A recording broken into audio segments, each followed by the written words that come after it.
அனைவருக்கும் வணக்கம். கற்போம் மாறுங்கள் சேனலில் இன்றைக்கி நம்ம பார்க்க போகிற தலைப்பு பிஜிடிஆர்பி தமிழ் நியூ சிலபஸில் 5வது பாடமாக இருக்க சிற்றிலக்கியம் பார்த்துட்ருக்கோம். சிற்றிலக்கியத்தில் தூதுவை பற்றி பார்த்துட்ருக்கோம்.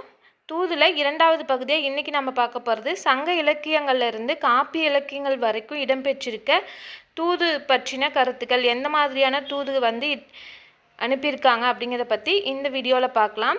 அதாவது 25வது பாயிண்டில் சங்க இலக்கியங்களில் புறநானூற்றில் பிசிராந்தையார் என்னும் புலவர் தன் இனிய நண்பராகிய கோப்பெருஞ்சோழனிடத்தில் ஒரு அன்னசேவலை தூது விடுத்தார். சங்க இலக்கியங்களில் புறநானூற்றில் பிசிராந்தையார் அப்படிங்கிற புலவர் தன்னோட நண்பராகிய கோப்பெருஞ்சோழன் கிட்ட ஒரு அன்னசேவலை தூதா விடுத்திருக்காரு அப்படின்னு சொல்கிறாங்க. 26 அதியமான் என்னும் மன்னன் தன் பகையரசனான தொண்டை மாநிலத்தில் அவ்வை என்ற தமிழ் மூதாட்டியை தூது விடுத்த செய்தியையும் காண்கிறோம். அதியமான்கிற மன்னன் தன்னோட பகையரசன் ஆகிய தொண்டைமான் கிட்ட ஔவையாரை தூதா அனுப்பியிருக்காரு அப்படின்னு சொல்லியிருக்காங்க. அடுத்தது புறத்துறையில் தூது விடுத்த பொறுமைக்கு புறநானூற்று பாடல்கள் சான்றாக உள்ளன. இப்போ நம்ம பார்க்குற இந்த போர் பற்றின அந்த கருத்துக்களில் அதற்காக தூது விடுறது அப்படிங்கிறது தான் புறத்துறை அப்படின்னு சொல்லியிருக்காங்க. அதற்கு சான்று எதுனா புறநானூற்று பாடல்கள். நம்ம மேலே பார்த்த ரெண்டுமே புறநானூற்று பாடல்கள் தான். அதாவது பிசிராந்தையார் கோப்பெருஞ்சோழன் கிட்ட அன்னசேவலை தூது விடுத்ததும், அதியமான் தொண்டைமான் கிட்ட ஔவையாரை தூது அனுப்பியதும் புறத்துறையில் விடுபட்ட தூது. இது ரெண்டுமே புறநானூற்று பாடல்களில் இடம்பெற்றிருக்கு அப்படின்னு சொல்லியிருக்காங்க. அடுத்தது அகப்பொருள் துறையில் தூதுவிடும் பொருண்மையில் அமைந்துள்ள பாடல்கள் பெரும்பாலும் காமம் மிக்க கலிப்படர் கிளவி துறை பாடல்களே. காமம் மிக்க கலிப்படர் கிளவி அப்படின்னா என்னன்னா, தலைவனோ தலைவியோ ஒரு அக்ரிணை பொருளை தூதா விடுக்கிறது தான் காமம் மிக்க கலிப்படர் கிளவி அப்படின்னு சொல்லியிருக்காங்க. இப்போ தலைவன் தலைவி பற்றிய கருத்துக்கள் இடம்பெற்றாலே அது அகப்பொருள் துறை சார்ந்ததாக இருக்கும். அப்போ அக்ரிணை பொருளை தூது விடுறது காமம் மிக்க கலிப்படர் கிளவித்துறை, அது அகப்பொருள் துறையில் இடம்பெற்றிருக்கு அப்படின்னு சொல்லியிருக்காங்க. அடுத்தது இது இனிமே வர எல்லாமே அகப்பொருள் துறையில் எந்த மாதிரியான தூதுகளில் இடம்பெற்றிருக்கு அப்படிங்கிறது தான். அகநானூற்றில் உள்ள நண்டு விடு தூது பாடல். அகநானூரில் பார்த்தோன்னா நண்டை தூதா விட்டுருக்காங்க. நற்றிணையில் உள்ள நாரை விடு தூது பாடல். நற்றிணையில் நாரை தூது விட்ட பாடல்கள் இருக்குது. அதுக்கப்புறம் கிளி விடு தூது பாடல் இடம்பெற்றிருக்கு. வண்டு விடு தூது பாடல். நாரை, கிளி, வண்டு இது எல்லாமே நற்றிணையில் தூது விடுற ஒரு பொருளாக பயன்படுத்தியிருக்காங்க. அடுத்தது குறுந்தொகையில் காணப்பெறும் வண்டு விடு தூது பாடல். வண்டை தூதா விட்ட பாடல் இடம்பெற்றிருக்க நூல் எதுனா குறுந்தொகை. ஐங்குறு நூற்றில் உள்ள நெஞ்சுவிடு தூது பாடல். ஐங்குறு நூற்றில் நெஞ்சுவிடு தூது பாடல் இடம்பெற்றிருக்கு. திருவள்ளுவர் தூது எனும் தனியொரு அதிகாரத்தையே படைத்து அதில் தூதுவர் இலக்கணத்தையும் அவர் அரசியலில் பெற்றிருந்த பெருஞ்சிறப்பையும் காட்டுகின்றார். திருக்குறளையும் பார்த்தோன்னா தூது பற்றிய கருத்து இடம்பெற்றிருக்கு. தூதுக்குன்னு ஒரு தனியான அதிகாரத்தையே திருவள்ளுவர் எழுதியிருக்காரு அப்படின்னு சொல்லியிருக்காங்க. அந்த அதிகாரத்தில் தூது போகிற அந்த தூதுவருக்கான இலக்கணம், ஒரு தூதுவர் இருக்காரு அப்படின்னா அவர் எந்த மாதிரிலாம் நடந்துக்கணும் அப்படிங்கிறதுக்கான இலக்கணமும் அவர் அரசியலில் பெற்றிருந்த பெரும் சிறப்பையும் அந்த தூதுங்கிற ஒரு அதிகாரத்தில் சொல்லியிருக்காரு. அடுத்தது ஐம்பெருங்குழுவில் தூதுவரும் ஒரு அங்கம் என்பதை திவாக சூத்திரம் கூறுகின்றது. இப்போ சிலப்பதிகாரத்தில் கூட ஐம்பெருங்குழு பற்றிய கருத்து இடம்பெற்றிருக்கும். அதுலேயும் பார்த்தோன்னா தூதுவர் ஒரு மெம்பராக இருப்பார். அதை தான் இங்கே ஐம்பெருங்குழுவில் தூதுவரும் இருந்திருக்காரு அப்படிங்கிறதுக்கு இலக்கணம் சொல்கிற நூல் எதுனா திவாகர சூத்திரம். அதுக்கப்புறம் பக்தி இலக்கியங்கள் அப்படின்னு எடுத்துக்கிட்டோன்னா நாயன்மார்கள் எழுதின பாடல்களில் தேவாரத்தில் பார்த்தோன்னா அன்னம், அன்றில், குயில், குருகு, கிளி, நாரை, பூவை, வண்டு, வாரணம், தென்றல், சேவை, கொண்டல் முதலிய அக்ரிணை பொருள்களை தூது சென்று வருமாறு வேண்டி பாடப்பெற்ற பாடல்கள் பல இடம்பெற்றுள்ளன அப்படின்னு சொல்லியிருக்காங்க.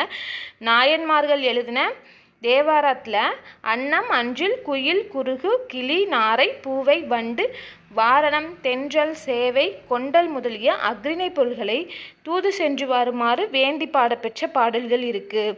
அடுத்தது திருவாசகம். நாயன்மார்களில் வருத மாணிக்க வாசகர் எழுதின திருவாசகம். அதில் பார்த்தோன்னா திருக்கோத்தும்பி, குயிர்பத்து முதலிய பகுதிகளும் தூது இலக்கண பொருண்மையின. தூது இடம்பெற்றிருக்க பகுதிகள் எதுனா திருவாசகத்தில் திருக்கோத்தும்பியும் குயிர்பத்தும். இந்த 2 பகுதியிலையும் தூதுக்கான இலக்கணம், தூது மாதிரியான கருத்துக்கள் இடம்பெற்றிருக்கு அப்படின்னு சொல்லியிருக்காங்க. அடுத்தது ஆழ்வார்கள் எழுதினதில் நாச்சியார் திருமொழியில் மேகவிடு தூது, குயில்விடு தூது முதலியனவும். ஆண்டாள் எழுதினது நாச்சியார் திருமொழி. அதில் மேகவிடு தூது, குயில்விடு தூது 2 தூது பற்றிய கருத்துக்கள் இடம்பெற்றிருக்கு.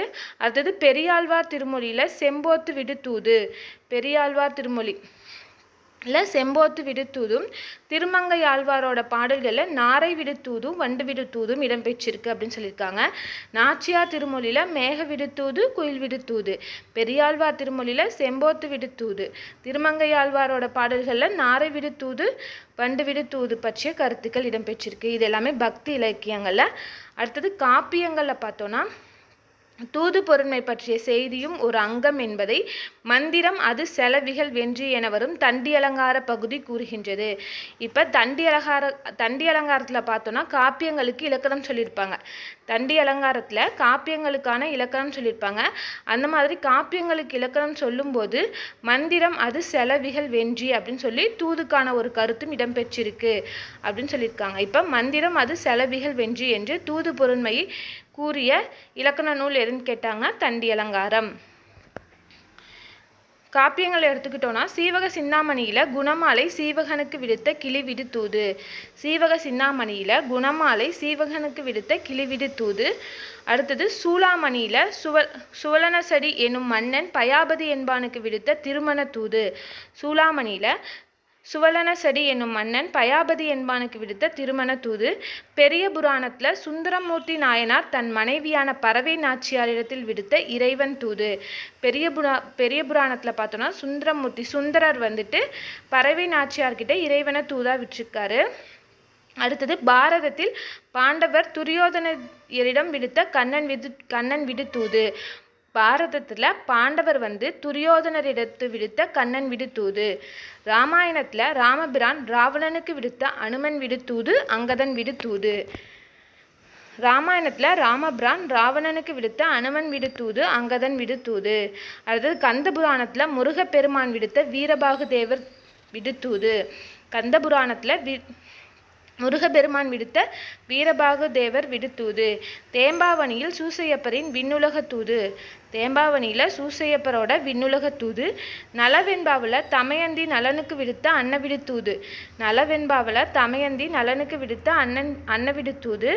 மனோன்மணியத்தில் காணப்படும் பலதேவன் தூது, மனோன்மணியத்தில் காணப்படும் பலதேவன் தூது.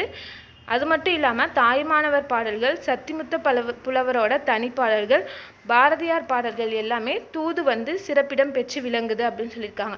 தாயுமானவரோட பாடல்கள், சத்திமுத்த புலவரோட தனிப்பாடல், பாரதியார் பாடல் போன்ற நூல்கள்லையும் தூது சிறப்பான இடம் பெற்றிருக்கு அப்படின்னு சொல்லியிருக்காங்க. இன்றைக்கி ஃபுல்லாகவே நம்ம காப்பியங்களில், சங்க இலக்கியங்களில், பக்தி இலக்கியங்களில் எந்த மாதிரி தூது இடம் பெற்றிருக்கு அப்படிங்கிறத பார்த்தோம். இதை பொறுத்துக மாதிரி கொடுத்து கூட கண்டிப்பாக வினாக்கள் கேட்பாங்க.